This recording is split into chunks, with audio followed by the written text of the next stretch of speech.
Ref during his team's AAU game on Friday. LaVar complains about the ref and threatened to take his big baller team off the court. The female ref was replaced in the middle of the game. Adidas, who ran the event, said it was their decision to move the ref.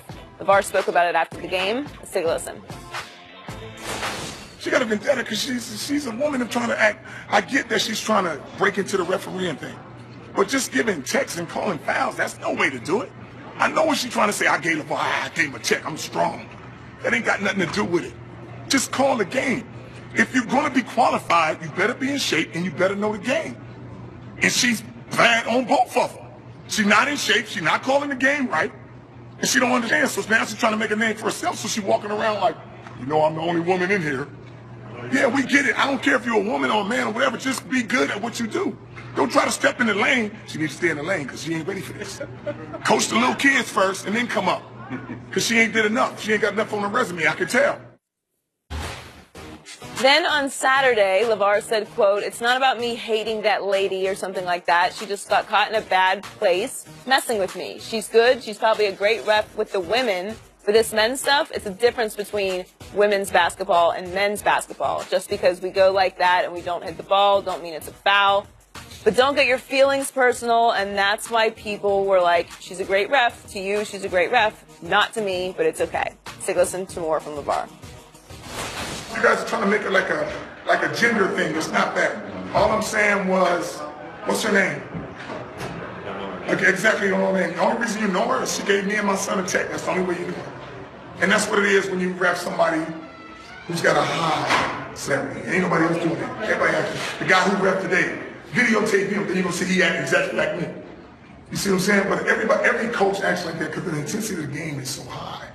And I'm just saying, don't have no vendettas in here. You can say what you want, but it's hearsay. What I say, what she say, it's no big deal. Shannon, what's your reaction to this? It's getting harder and harder for me to defend his action, Skip. I would never tell LaVar Ball how to raise his kids, but this is the coaching aspect, and I will criticize that. Normally, as a coach, and you're coaching, first of all, these aren't men you're coaching. These are boys. These are kids. Yep. That's first.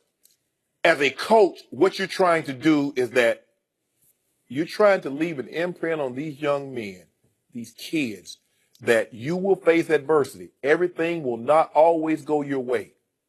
And the one thing I don't want you to do is quit.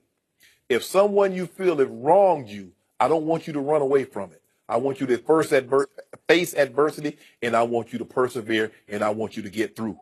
What he's teaching his kids, if someone makes a call against you on the basketball court that you don't agree with, it's okay for you to pick up and leave. Yeah. And not only did he do it once, Skip, he was threatening to do it again.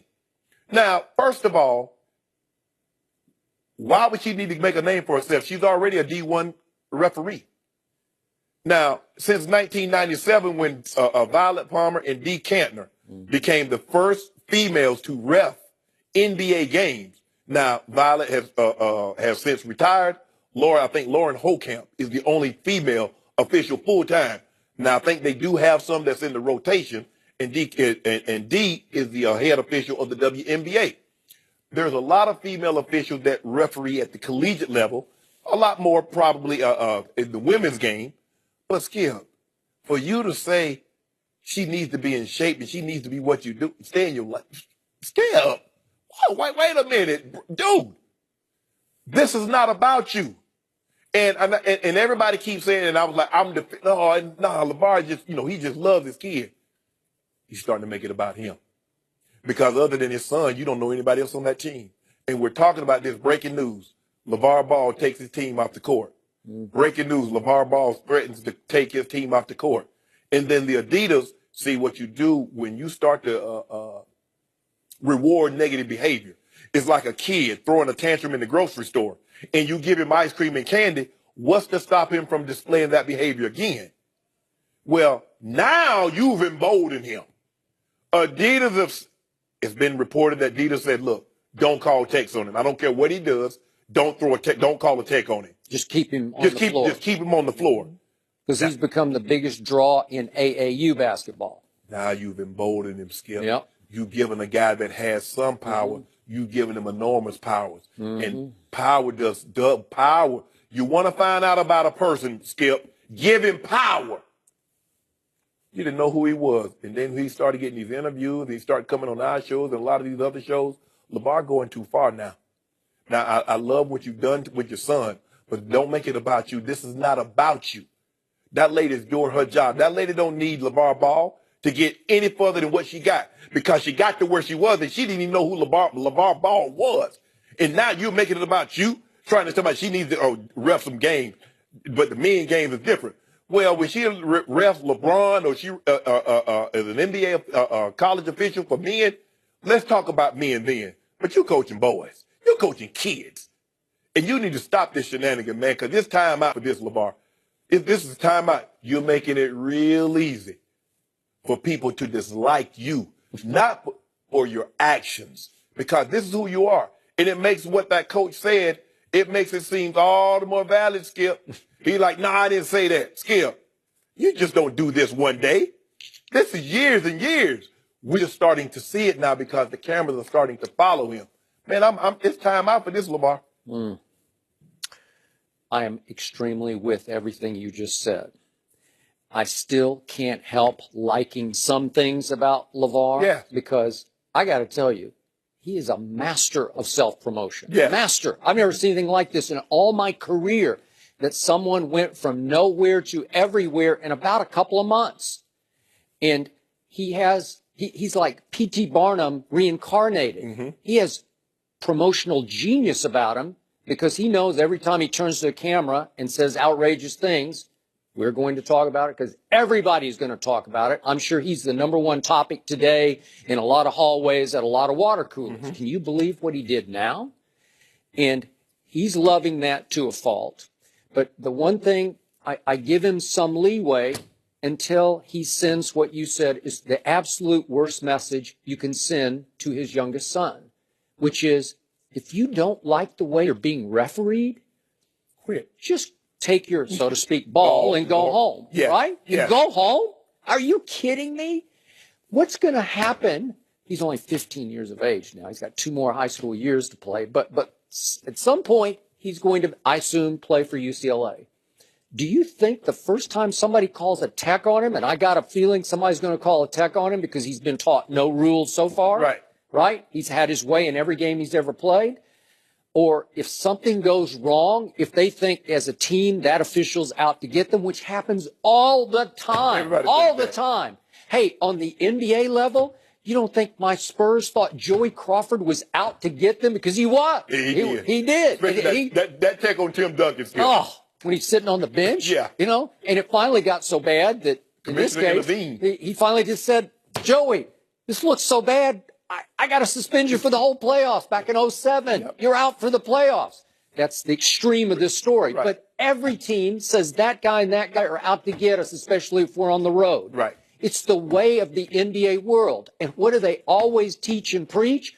You have to play through it. In college, if you get the wrong ref in the wrong town, in the wrong NCAA March Madness game, you just have to play through it, because you're going to get weird refs who probably don't like your school because their uncle hated your school, or you know. Remember, we talked about this Skip in the national championship game, North Carolina Gonzaga. That's and right. We talked about all the whistles that were called and all the ones that weren't called. I agree. So it's such a terrible message to send to a kid who LaVar is now calling. He says LaMelo is the most famous high school player ever. Well, I can't argue with that, right? No, he ain't LeBron. Well, I don't know. Kareem. I don't know. You know, maybe, but for all the wrong reasons, it's LaMelo. I can tell you this. He's the most hated high school player ever on social media. And it's not because of him. It's because of his dad. I mean, it's all because of his dad. And the only redeeming factor now for LaVar is the #1 son, who's the model of how you should raise a kid to be, right? He doesn't say a word. He doesn't like to talk to the media. He likes to share the ball to a fault.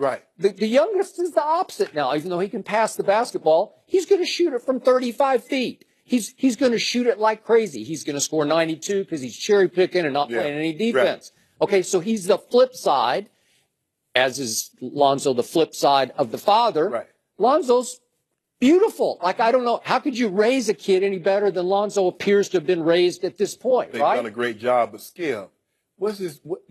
Time out with this stay in your lane. Time out with this women. Oh, she's not in shape. Bro, it's not like you running marathons, bro. Okay, I saw the video and she looked fine shape to me. I don't know. I couldn't see that. And usually, I got to defend LaVar on one issue. Oftentimes, what he says has some truth to it. Right. Like it's not completely out of bounds. Right. There's some truth. Right. And in this case, I'm not seeing it, man. Skip, I just don't. Skip, my granny used to say, boy, there's truth even in a lie. Yeah. Right. But here's the thing, though, Skip. What official you know said, man, that dude ripped up, male or female? Oh, they need to be in the bodies issue. They need to be models or something. You know, Skip, they're official. For hockey league. Yeah. Well, you know, he was doing push-ups before he come out there. I'm looking at like, Ed, stop trying to show up there. Ed has the good like cropped shirt. Yeah. There are a couple of NBA guys who look like they're in really good shape to me, but whatever. But Skip, you eating hotel food, restaurant food, and you flying to the city every night. Yeah. There's nothing not sexist about what he said, but to me, what stands out is when he's talking about being a celebrity. Oh, yeah. It's so cringeworthy. But, I mean, he's a bit of a narcissist. They don't like to be told that they're wrong. And when you're given a technical, you're being wrong. told that you're wrong. So. He's a celebrity now. For good, bad, or different, how he got there. You can't argue with that, but there's nothing about her giving him a technical that's going to make her career better. It makes no sense. What should the big three do about Allen Iverson's no-show last night? We'll debate that next.